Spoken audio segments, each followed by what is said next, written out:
Alright, let's do this.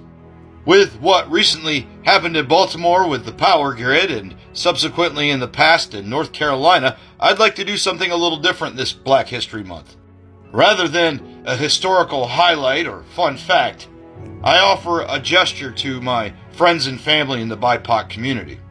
If you are non-white or a BIPOC ally, listen up. They say that if we do not learn from history, we are doomed to repeat it. I would like to arm all of you with some facts in order to better identify and defend yourself.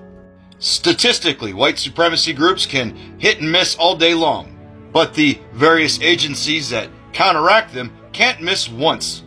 When these neo-groups attacked the power grid in North Carolina to shut down a drag show, it's because they already had a plan. According to Homeland Security, these accelerationists, that's the ideology, look it up. Well, they've had a plan prepared since 2020. In North Carolina, they were able to act so quickly because they already had a plan. Now then, in Baltimore, part of the plan is specifically targeting BIPOC communities and their infrastructure. Not attacks on you as an individual, but your infrastructure. It's also being reported that there were tags or graffiti in the area that nobody understood or recognized, such as Race War Now, or RWN. Also, which means Race Holy War. Actual rope, pictures of rope, because they want the day of the rope. You may have heard that during the January 6th committee briefings. On social media, if you come across the picture or talking points of the Unabomber, realize one of the people arrested in the Baltimore attack equated the Unabomber to the worst half-mustache in history. Also on social media, if you come across the word Adam Waffen, they seek to replicate the equivalent of a natural disaster, where resources and infrastructure are limited, hospitals closed. Where resources become limited or non-existent, making everybody desperate.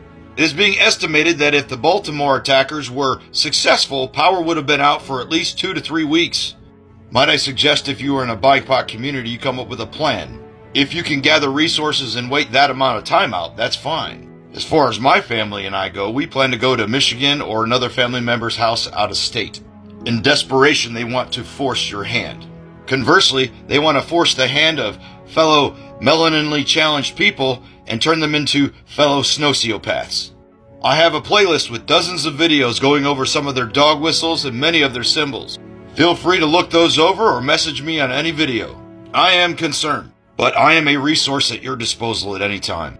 I don't think state and local officials all over this country has given this the severity and attention that it deserves, and therefore neglecting you. Know your enemy and be safe.